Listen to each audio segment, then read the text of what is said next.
আমার জন্য ৫ কোটি রাইখো, টাকা পয়সার প্রতি আমার তেমন লোভ নাই। জবাবে যুগ্ম সচিব বলেন, স্যার আপনার জন্য ১০ কোটি রাখছি।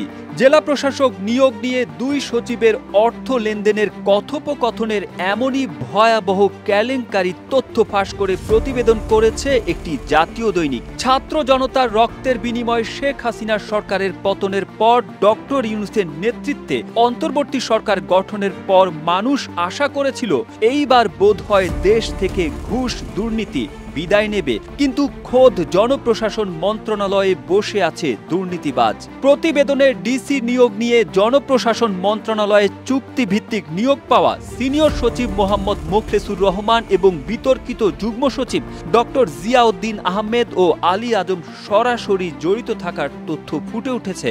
অথচ শেখ হাসিনার সরকারের পতনের পর প্রশাসনের রদবদলের অংশ হিসেবে মোখলেসকে চুক্তিভিত্তিক সিনিয়র সচিব এবং জিয়াকে যুগ্ম সচিব হিসেবে নিয়োগ দেওয়া হয়। কেউ না বুঝলেও আমরা আপনার প্রয়োজন বুঝি, আর তাই তো অত্যাধুনিক ফিচার সম্বলিত বিভিন্ন সাইজ আর কালারের ২৫০টিরও বেশি ডিজাইন অপশন নিয়ে ওয়ালটন স্মার্ট ফ্রিজ বোঝে আপনার প্রয়োজন।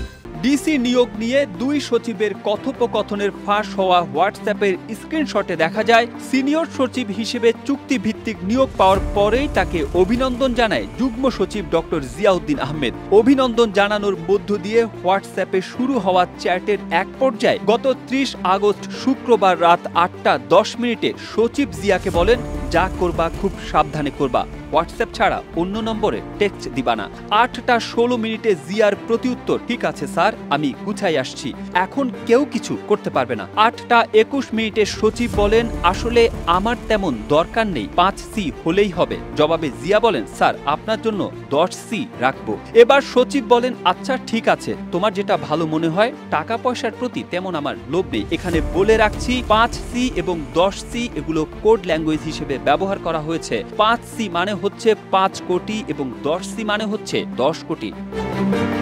প্রতিবেদনে বলা হয়, ফাঁস হওয়া মোবাইলের স্ক্রিনশট নানাভাবে পর্যালোচনা এবং অনুসন্ধান করা হয়। এতে দেখা যায়, এক প্রান্তে জিয়াউদ্দিন আহমেদ শ্রেড্ডা, অন্য প্রান্তে কার সঙ্গে কথা হয়েছে তা নিশ্চিত হওয়া যায়নি। তবে কথোপকথনের ধরন ও সার্বিক বিষয় পর্যালোচনা করে অন্য প্রান্তের ব্যক্তি ডক্টর জিয়াউদ্দিন আহমেদের ঊর্ধ্বতন কর্মকর্তা এবং জনপ্রশাসনের সিনিয়র সচিব ডক্টর মোহাম্মদ মোখলেসুর রহমান বলেই সহজেই অনুমান করা হয়।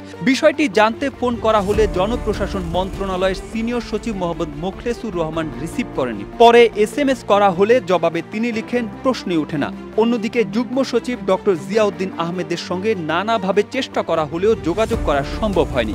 তবে আজ সচিবালয়ের সাংবাদিকদের সঙ্গে আলাপকালে ডিসি নিয়োগে অর্থ লেনদেন সংক্রান্ত প্রতিবেদনের ব্যাপারে জনপ্রশাসন মন্ত্রণালয়ের জ্যেষ্ঠ সচিব ডক্টর মোহাম্মদ মোখলেসুর রহমান বলেন, সংবাদটি মিথ্যা, দ্রুতই এই বিষয় নিয়ে আমি প্রেস কাউন্সিলে যাব। যে খবর বের হয়েছে তা অসত্য, আমি আমলেই নিচ্ছি না। জানা গেছে, নতুন সরকার দায়িত্ব নেওয়ার পর ২ ধাপে ৫৯ জেলা প্রশাসক প্রত্যাহার করে নেয় অন্তর্বর্তীকালীন সরকার। ব্যাপক যাচাই বাছাই শেষে গত ৯ ও ১০ সেপ্টেম্বর ২ ধাপে জারি প্রজ্ঞাপনে সেসব জেলায় ডিসি নিয়োগ দেওয়া হয়। কিন্তু এই নিয়োগ নিয়ে বিভিন্ন মহল থেকে নানা অভিযোগ আসতে থাকে। অভিযোগ ওঠে, আর্থিক সুবিধার বিনিময়ে প্রশাসনের কয়েকজন গুরুত্বপূর্ণ কর্মকর্তা প্রতীত সরকারের আমলে বিভিন্ন গুরুত্বপূর্ণ পদে থাকা এবং আওয়ামী লীগ সংশ্লিষ্টদের ডিসি হিসেবে নিয়োগ দিয়েছে। এদিকে ডিসি কাণ্ডে নাম আসা যুগ্ম সচিব আলী আজমকে এরই মধ্যে সিলেটে বদলি এবং বাকিদেরও বদলি করা হবে বলে আশ্বস্ত করা হয়। এমন প্রেক্ষাপটে মঙ্গলবার রাতে অপর যুগ্ম সচিব ডক্টর জিয়াউদ্দিন আহমেদকে জনপ্রশাসন থেকে সরিয়ে সাভারে বদলি করা হয়।